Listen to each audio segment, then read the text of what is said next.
આમાં શંકાઓનું નિરસન નિરાકરણ મળે છે. પણ મહાપ્રભુજીની જે આજ્ઞા છે, કૃષ્ણ સેવા સદા કાર્યા, નામ સેવા સ્વરૂપ સેવાનો મહિમા પણ એમણે કર્યો. ભગવાન શ્રી કૃષ્ણના બાળ સ્વરૂપની સેવા પૂજા ની વાત કરી, ભક્તિની વાત કરી. પણ જ્યાં જ્યાં એવું લાગ્યા કરે છે કે ધર્માચરણ એ બહુ જ અંગત વસ્તુ છે. જ્યારે સામૂહિક ઉન્માદનું સ્વરૂપ ધારણ કરે છે ત્યારે પછી યાત્રાઓ શરૂ થાય, સપ્તાહો શરૂ થાય, અને મહાપ્રસાદ અને મનોરથો અને ઉત્સવો ને આ બધામાં જયારે ફેરવાઈ જાય છે ત્યારે એક બાજુ મહાપ્રભુજી કહે છે કે નિઃસાધન થવાની વાત છે, શરણાગતિ પૂર્વક કૃષ્ણ ભક્તિ કરવાની વાત છે, પૂરેપૂરો પ્રપત્તિ ભાવ કેળવાય એને માટેની વાત છે. એની જગ્યાએ આખું કર્મકાંડ જે ફૂલ્યો ફાલ્યો એને કારણે આપણા ધર્મને હાનિ થતી હોય એવું નથી લાગતું? હવે એક વાત બતાવું, તમારો પ્રશ્ન બહુ જ સુંદર અને પ્રાસંગિક છે,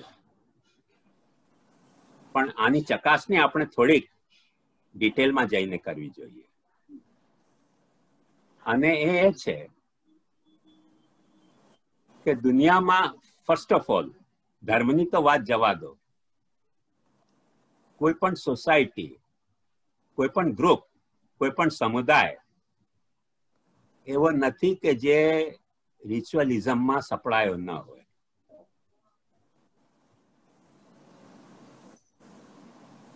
એટલે હોસ્પિટલ હોય કે કોલેજીસ હોય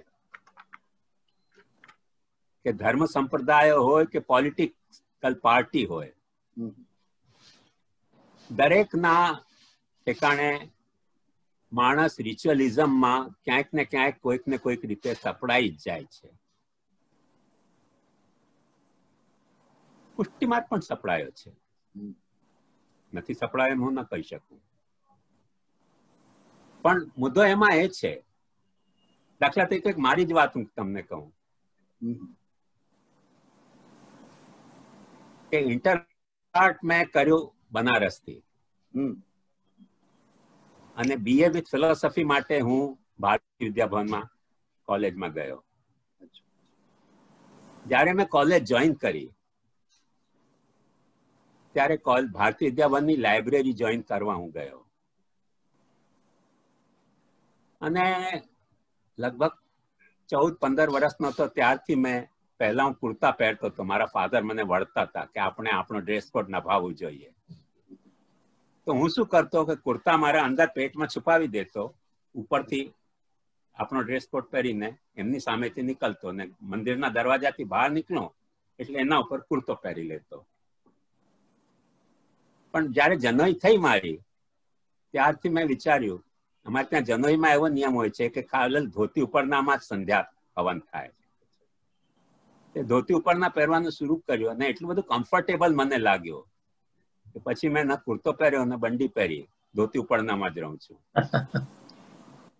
અને ધોતી ઉપરના પહેરીને હું લાઇબ્રેરી જોઈન કરવા ગયો, અને લાઇબ્રેરિયને મને કહ્યું કે ગોસ્વામીજી, અહીંયા બધી છોકરીઓ પણ આવે છે ને તમારો ડ્રેસ ઇનડિસેન્ટ છે.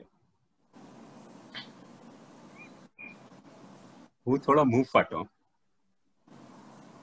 એટલે મારાથી બોલાઈ ગયું, કેમ કે તે જમાનામાં પેલા જે શોર્ટકટના ફ્રોક હોય ને ઘૂંટણ ઉપરના, તે ફેશન શરૂ થઈ હતી, અને લાઇબ્રેરીના સામે જ બધી છોકરીઓને બેસવાની બેન્ચ હતી. મેં કીધું આ લોકોના ઘૂંટણ સુધીના ફ્રોક જોઈ તો તમને ઇન્ટરેસ્ટિંગ લાગે છે, ઇન્ડિસેન્ટ નથી લાગતું. મારી પીઠ ખાલી દેખાઈ રહી છે, તમને ઇન્ડિસેન્ટ લાગે છે? એ ભડકી ગયો મારા ઉપર કે નહીં આપો એડમિશન, શું કરશો? મેં કીધું ના કરીશ, કાંઈ નહીં. તમે કહે છે ઇન્ડિસેન્ટ તમારો ડ્રેસ છે એટલે હું કહી રહ્યો છું. પછી લીલાવતી મુનશીએ મને સ્પેશિયલ લેટર આપ્યો કે તમને લાઇબ્રેરી જોઈન કરવાનો રાઈટ છે. હું લીલાવતી મુનશી પાસે ગયો કે ભાઈ આ કઈ જાતનો ભારતીય વિદ્યાભવન છે કે જેમાં મારો ડ્રેસ ઇન્ડિસેન્ટ છે ને આ શોર્ટકટ ફ્રોક પહેરીને આ છોકરીઓનો ડ્રેસ ઇન્ડિસેન્ટ નથી.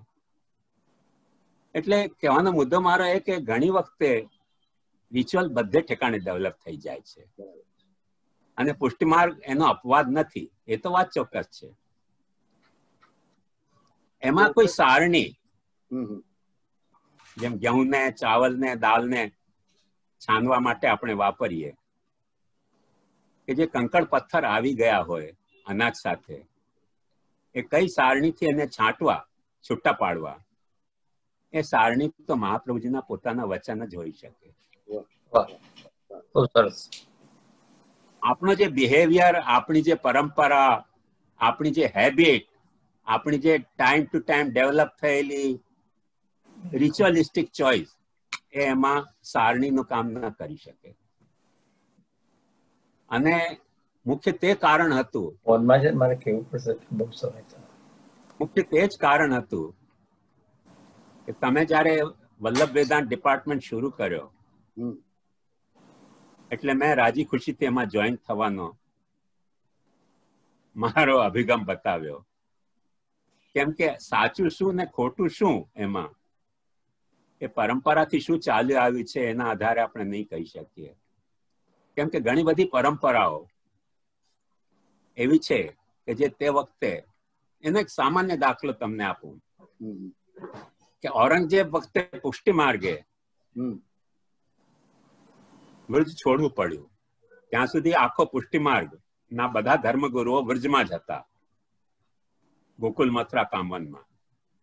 તે વખતે છોડીને એમને રાજસ્થાન માઇગ્રેટ થવું પડ્યું, કેમ કે રાજાઓ પ્રોટેક્ટ કરવાની બાંહેધરી લેતા હતા અમને.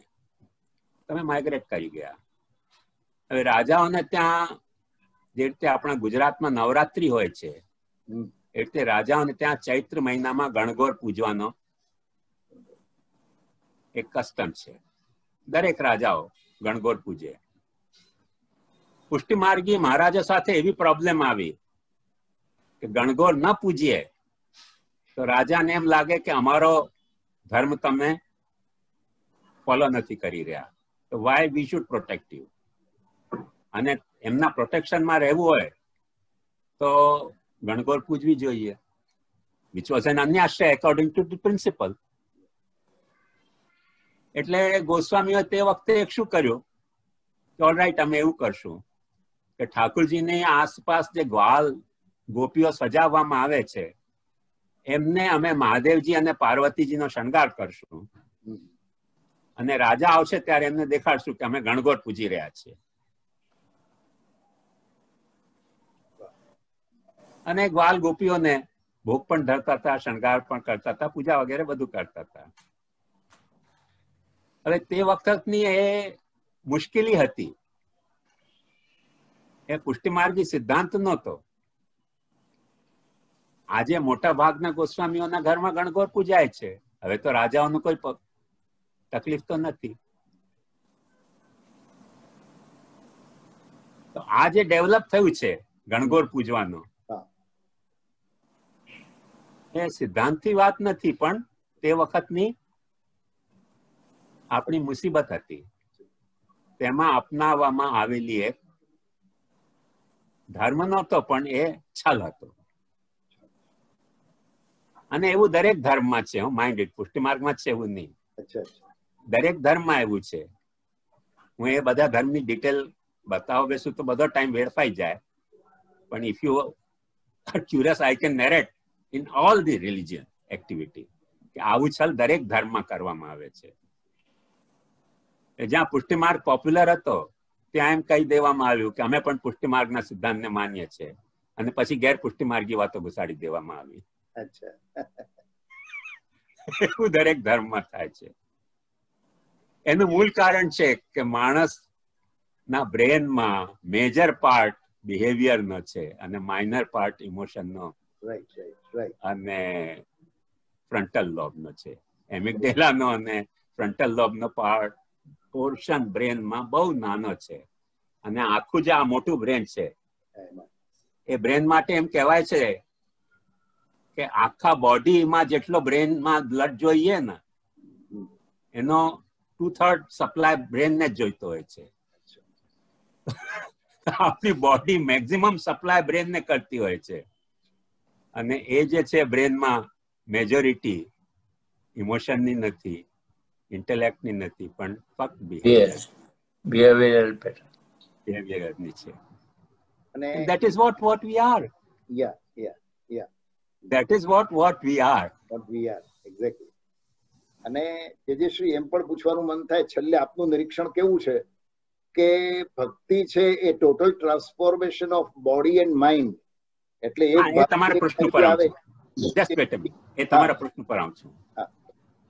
એટલે એવી બધી પરિસ્થિતિમાં મહાપ્રભુજી જે કહ્યું છે, મહાપ્રભુજી ક્યાંય પણ એમ નથી કહેતા કે તમારી દેશકાલની મર્યાદા મુજબ તમે જે કાંઈ કરી રહ્યા છો એ ન કરો. એટલે મહાપ્રભુજી જયારે એમ કે છે કે સર્વ માર્ગેશુ નષ્ટેશુ કલૌ ચ ખલ ધર્મણી પાષંડ પ્રચુરેલો કે કૃષ્ણ એવ ગતિર્મમ, એમાં તમે જોશો કૃષ્ણાશ્રયમાં તો દેશ કાલ દ્રવ્ય કર્તા મંત્ર બધાના માટે મહાપ્રભુજીએ એક પેનમાં જજમેન્ટ આપી દીધો છે કે આ બધા ફ્લોપ થઈ ગયા છે, કોલેપ્સ થઈ ગયા છે સિસ્ટમ. ધર્મના જે પાયાના 6 અંગો છે એ બધા કોલેપ્સ થઈ ગયા છે. અને મહાપ્રભુજી કહે છે ષડભિ સંપદ્યતે ધર્મ તે દુર્લભ તરા કલૌ. દેશ કાલ દ્રવ્ય કર્તા મંત્ર કર્મ, આ બધા જે પાયા છે ધર્મના એ કોલેપ્સ થઈ ગયા છે. અને એ પાયા વિનાના ધર્મનો આચરણ કરવાથી તમને કશું જ મળવાનું નથી. પણ જે કોલેપ્સ નથી થયું તે ગ્રાઉન્ડ, અને ગ્રાઉન્ડ ને મહાપ્રભુજી કહે છે કે કૃષ્ણ એવ ગતિર્મમ. ગ્રાઉન્ડ કોલેપ્સ નથી થયો. એ ગ્રાઉન્ડ ઉપર ઉભેલા ધર્મના ચરણના જે પણ બીમ્સ અને પિલર્સ હતા એ બધા કોલેપ્સ થઈ ગયા છે. એટલે હજી પણ આપણે એ ગ્રાઉન્ડ ઉપર ઉભા રહીને જીવી શકીએ છીએ પોતાનું ધર્મ, કૃષ્ણ એવ ગતિર્મમ. તેથી પુષ્ટિ માર્ગના પણ ઘણા બધા જે બિહેવિયરલ આવા પિલર્સ હતા, જેને એક સામાન્ય દાખલો આપું, ભોગ રાગ શૃંગાર. ભોગ રાગ અને શૃંગાર લોકોમાં એક મિસઅન્ડરસ્ટેન્ડિંગ છે કે પુષ્ટિ માર્ગમાં સૌથી મહત્વપૂર્ણ જે કાંઈ છે સેવામાં તો ભોગ રાગ અને શૃંગાર છે. દે 56 ભોગ, દે શણગાર, દે કીર્તન. અરે ભાઈ પણ એક વાત સમજો, આજે પણ 56 ભોગ તમે કરો ને, આ અવિનાશભાઈ 56 ભોગ નથી કરતા, નહીં તો વલ્લભ વેદાંત વિભાગ બહુ સારું ચાલે. બહુ સારું ચાલે. એક વખત 56 ભોગ કરી દો ને તમે, અને એક વખતે કહી દેવામાં આવે કે યુનિવર્સિટીના વલ્લભ વેદાંત ડિપાર્ટમેન્ટમાં 56 ભોગ છે, પછી તમે જો કેટલી ભીડ આવે છે. ટોલાના ટોલા ભેગા થઈ જશે. પણ મહાપ્રભુજીના સિદ્ધાંત ભણાવવામાં આવે છે કેશો તે ટોલા બધા ભાગી જશે. ધન મહાત્મા ગાંધી, जिन अंग्रेज भगाया चिड़ियों बीच ढेल फगाया, એ સ્થિતિ થઈ જાય. એટલે આજનો જે આપણો પુષ્ટિ માર્ગ છે એનું commitment beauty is skin deep, જેમ કહેવામાં આવે છે અંગ્રેજીમાં, એમ આપણા ભોગ રાગ શૃંગારની જે બ્યુટી છે સ્કિન ડીપ, એના ઉપર વધારે આકર્ષાઈ રહ્યો છે. અને જે એનો ભીતરનો જે તંત્ર છે કૃષ્ણનો, કૃષ્ણની શરણાગતિનો, કૃષ્ણની ભક્તિનો, એના બાબતમાં આપણા કમિટમેન્ટ અને આપણા કન્સેપ્ટ પોલ્યુટેડ થઈ ગયા છે. બાબા, હું એક વાત કરું. આપણે જે અભ્યાસક્રમો આપણે દાખલ કર્યા છે એના વિદ્યાર્થીઓનો વય જૂથ અલગ છે, એમની સોશિયલ સ્ટેચર અલગ અલગ જગ્યાએથી આવે છે.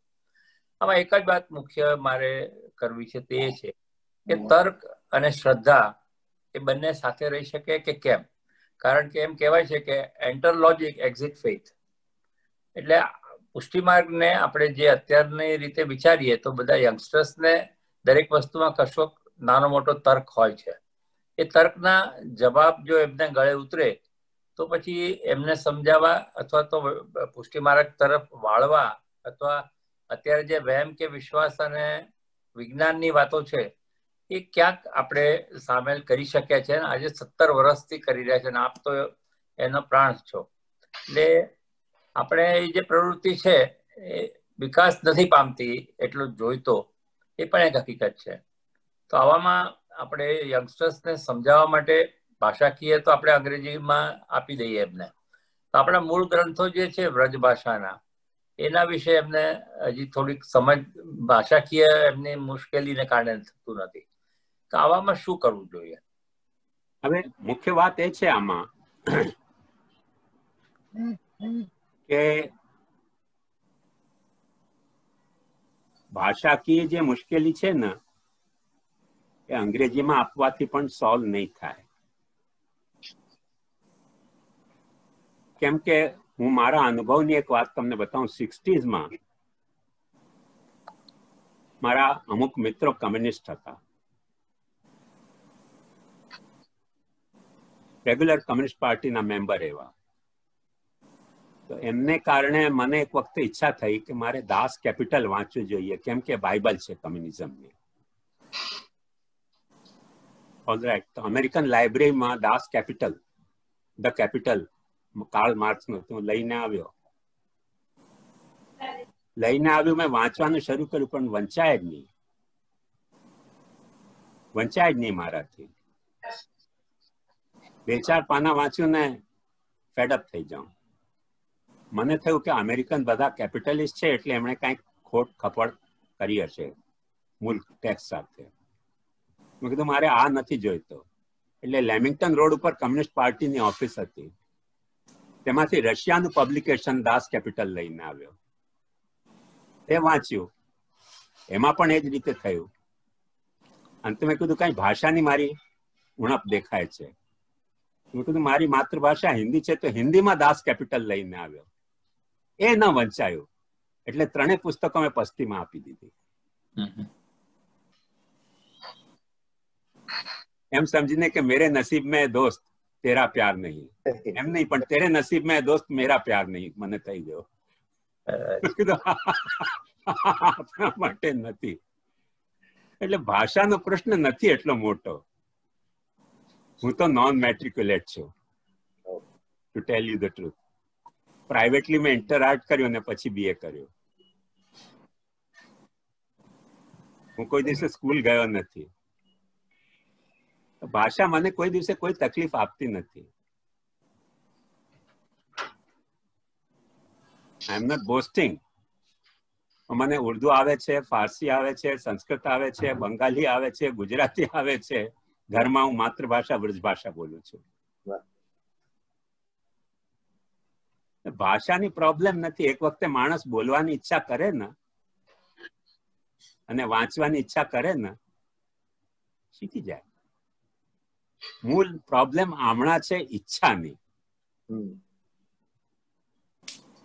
જેમ યુરોપિયન ડિનર અને લંચમાં એપેટાઇઝર આપવામાં આવે ને જમણવાર પહેલા, એવી રીતે આ અધ્યાપન પહેલા આપણે એપેટાઇઝર શું આપવું?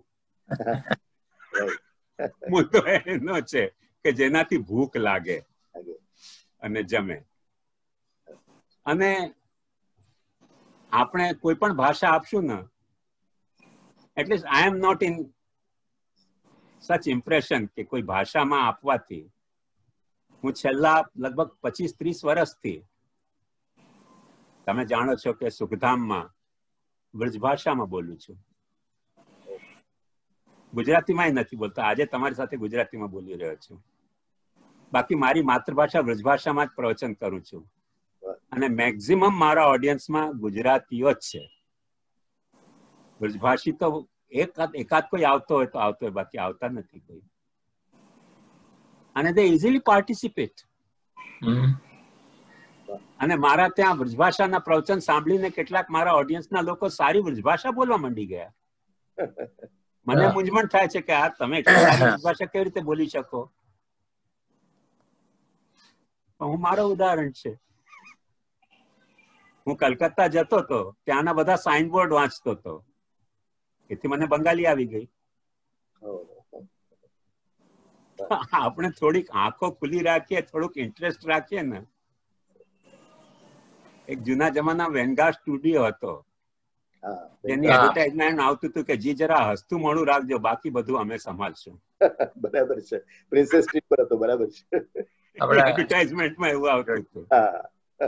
તો જે સરાઉન્ડિંગ વર્લ્ડ છે એના પ્રત્યે આપણે થોડું પણ હસતું મોઢું રાખીએ ને તો બાકી બધું સરાઉન્ડિંગ સંભાળી લેતી હોય છે.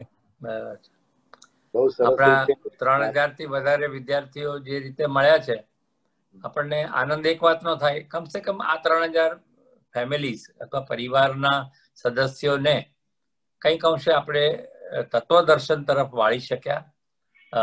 ધર્મ અને તત્વદર્શન એકબીજાના આધારિત હોય છે એ પ્રમાણે, અને એ લોકોને પણ સાચું જ્ઞાન મળવાથી અને સારી રીતે મળવાથી એ લોકો આ કોર્સમાં વધુ ને વધુ સંખ્યામાં આવે છે. તમે તર્ક અને શ્રદ્ધાની વાત કહી ને અવિનાશભાઈ, જી, તો મારો એક પેટન્ટ થોટ એ છે કે જે જેટલો વધારે શ્રદ્ધાળુ હશે એટલો વધારે તાર્કિક હશે. કેમ કે શ્રદ્ધા ના કાદવમાં તર્કનો કમલ ખીલતો હોય છે. એક વખતે તમારી શ્રદ્ધા તૂટી ગઈ ને પછી તમારા માઇન્ડમાં તર્ક જ નહીં આવે તમારા સ્ટેન્ડને જસ્ટિફાઈ કરવા માટે. આ નવો દ્રષ્ટિકોણ છે, સારો પણ છે. સારો છે ખરાબ છે ખબર નહીં, પણ મારો દૃષ્ટિકોણ આ છે. એટલે એ શ્રદ્ધા એ એમિગડલોમાંથી આવે છે અને તર્ક આપણા ફ્રન્ટલ લોબ થી આવે છે. અને for your information, frontal lobe અહીંયા છે અને એમિગડલો બ્રેઇન ની બિલકુલ ભીતર છે, at the core of brain. શ્રદ્ધા હશે ને તો તર્ક તો પેદા થઈ જશે.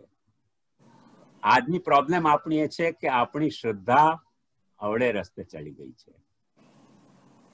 જે મહાપ્રભુજીમાં શ્રદ્ધા હોવી જોઈતી હતી, જો વલ્લભ સંપ્રદાય હોય તો, એ મહાપ્રભુજીમાં શ્રદ્ધા નથી રહી, પણ લોકોને અમારામાં શ્રદ્ધા થઈ જાય છે, વલ્લભ વંશજોમાં. પ્રોબ્લેમ એની છે. અને વલ્લભ વંશજોની બિચારાઓની, હું મારી જાતને કહી રહ્યો છું કે અમારી એ લાચારી છે કે અમારી પાસે કોઈ સારો પ્રોફેશન નથી હવેલી ચલાવવા સિવાયનો.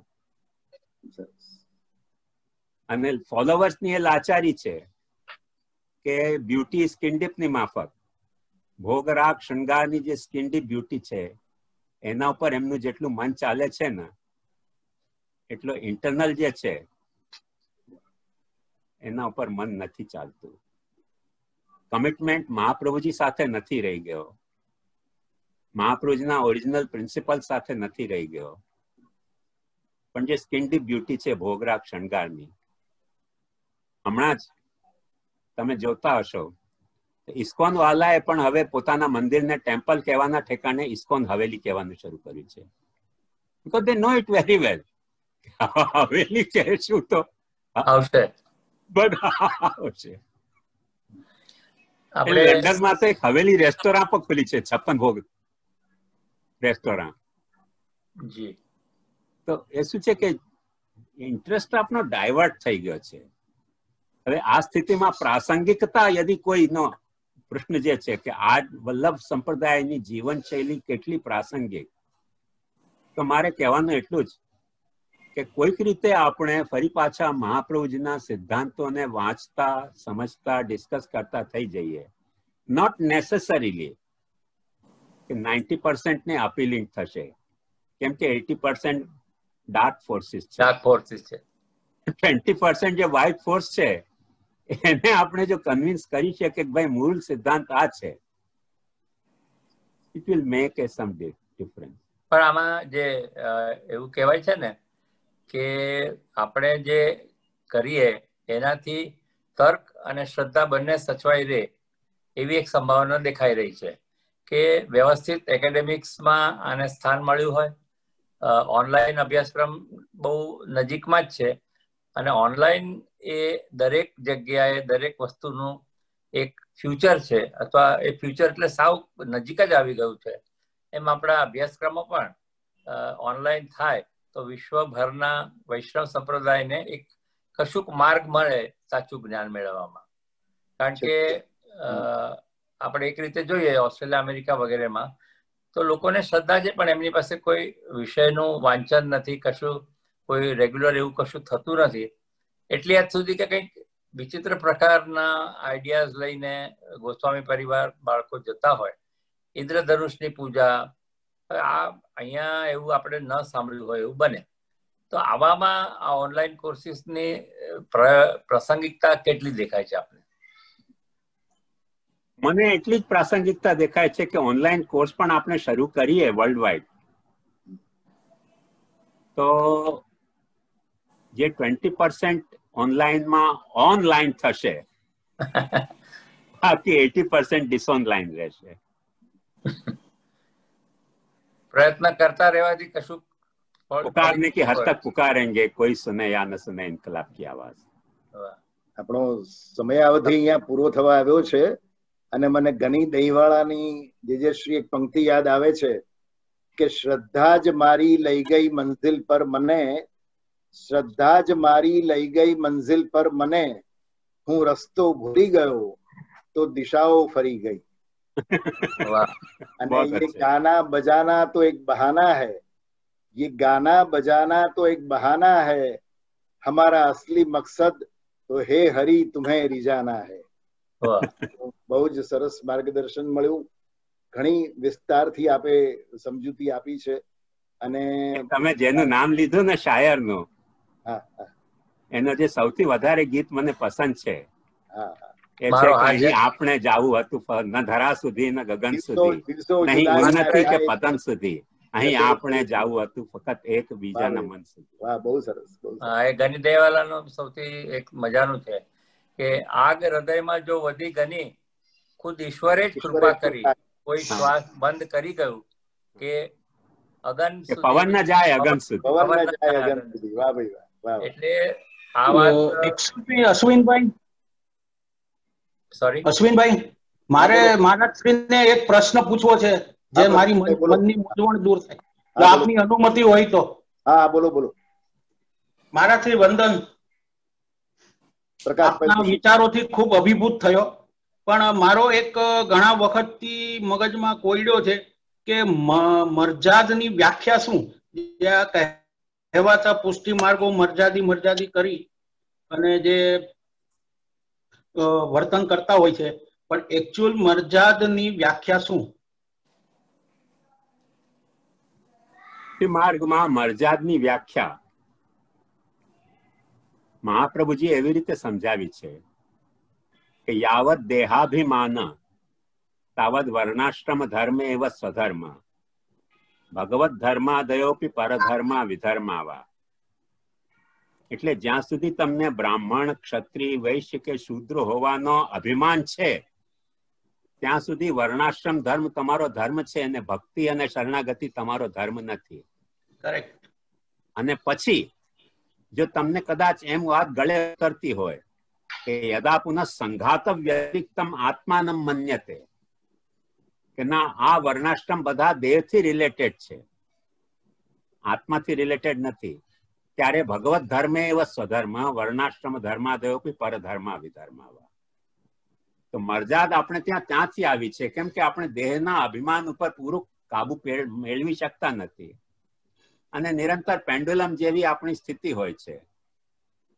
એટલે કોઈક વખતે આપણને મરજાદ સારી લાગે છે, કોઈક વખતે આપણને ભક્તિ સારી લાગે છે, કોઈક વખતે મરજાદ સારી લાગે છે, બીકોઝ એ ફ્રન્ટલ લોબ અને એમિગડાલાનો કોન્ફ્લિક્ટ છે.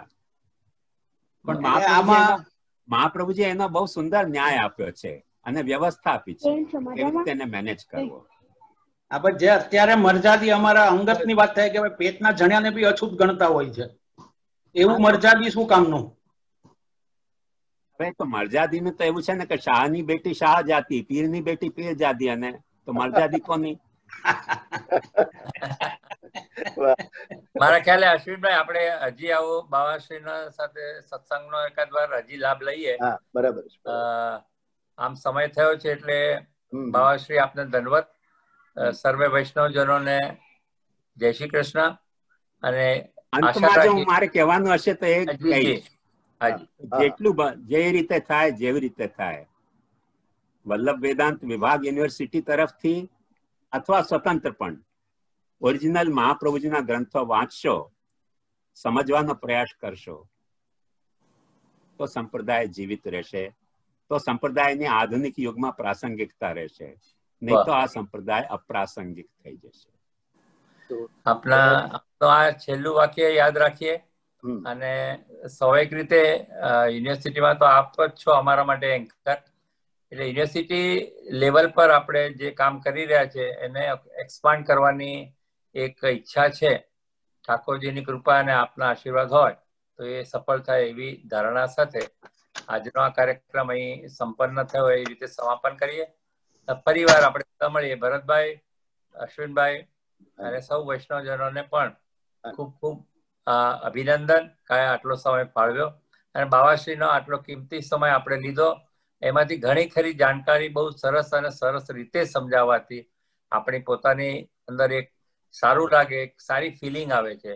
એ નોંધ મારા મનમાં આવે છે. અશ્વિનભાઈ. હા, દયારામભાઈની વાણી સાથે આપણે વિરમીએ. ઉત્તમ વસ્તુ અધિકાર વિના મળે, તદપી અર્થ કઈ નવસરે. વાહ વાહ. ભોગી બગલો મુક્તા ફળ દેખી ચંચુ ના ભરે. આપણે બધા ખરેખર પરમ ભાગ્યશાળી છીએ કે ઉત્તમ વસ્તુ મળી છે ત્યારે આપણે આપણો અધિકાર કેળવીએ ભગવત સેવાનો, ભગવત ભક્તિનો, એવી પ્રાર્થના સાથે અને પૂજ્ય શ્રી ગોસ્વામી શ્રી શ્યામ મનોહરજીને હું વંદન કરું છું. આટલું સરસ માર્ગદર્શન, કારણ કે ઘણો ઓછો સમય અને એમાં આખા શાસ્ત્રની વાતો કરવી. હા, હજી તો શુદ્ધાદ્વૈત બ્રહ્મવાદ વિશે ઘણી બધી વાતો આપના પ્રવચનો જેમણે સાંભળ્યા છે જાણે છે કે આખો દરિયો છે, સમુદ્ર છે, પણ એમાં જે કંઈ પણ યત્કિંચિત કિમપી દ્રવ્ય અત્યારે જે પ્રાપ્ત થયું એને માટે અમે સૌ ભરતભાઈ દેસાઈ, અવિનાશભાઈ પારેખ અને સૌ દર્શક મિત્રો, વલ્લભીય વૈષ્ણવ પરિવારજનો સૌ વતી આપનો પ્રણામ કરું છું અને ઋણ સ્વીકાર કરું છું. ધન્યવાદ. જય શ્રી કૃષ્ણ. જય શ્રી કૃષ્ણ. છેલ્લે હું બધાનો ધન્યવાદ કરી લઉં. ગોસ્વામી શામુ બાવાનો ધન્યવાદ. આજે અશ્વિનભાઈ મહેતાએ પણ બહુ સરસ કોમ્પેરિંગ કર્યું ને આ ક્વેશ્ચન આન્સર પ્રશ્નોત્તરી પૂછી, અને અવિનાશભાઈ પારેખ જે ગોસ્વામી બાબાને રિક્વેસ્ટ કરી શોર્ટ ટાઈમમાં જ આવી ગયા, એટલે આજે અધૂરું લાગે છે. એક વાત કહું તમને. જી જી, બોલો બોલો. 108 શ્રી ગોસ્વામી શ્યામ મનોહરજી કહો ને તો મને ગભરામણ થતી હોય છે. શ્યામુ બાવા કહ્યું તો મને વાલ લાગ્યું, કેમ કે બાવાનો મતલબ અમારે ત્યાં કિડ થાય. Yes yes. તો અમે તો પ્રેમ કરીએ છીએ બાવાશ્રી. I will enjoy. બાવાશ્રી, અમે તો બહુ જ પ્રેમ કરીએ છીએ ને તમારો ખૂબ આદર કરીએ છીએ, અને તમારી પાસે જે નોલેજ નો ભંડાર છે, આજે તમે ખાલી આમ અમને કબાટ ખોલીને બતાડે ને કે મારી પાસે આટલું છે, આખું હજી ક્યારે મળશે, રસપાન કરવા મળશે. એટલે હું અવિનાશભાઈને જ રિક્વેસ્ટ કરું છું કે આગળની ડેટ કોઈ એક સરસ લઈ લે અને એક સરસ મજાનો પાછો એક પ્રોગ્રામ, એક વાણીનો તમારો લાભ મળે એવી વિનંતી છે મારે અવિનાશભાઈને અને તમને પણ.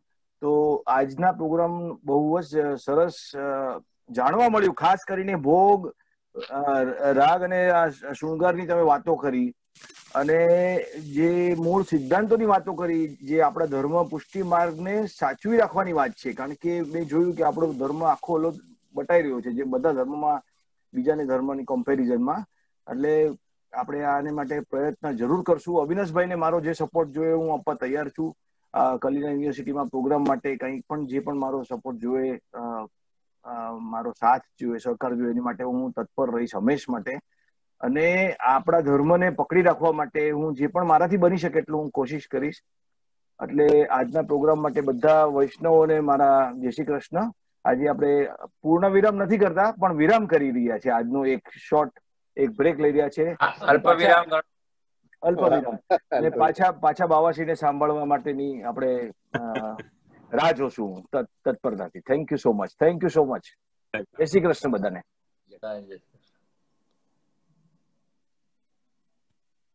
બાવાશ્રીને દંડવત.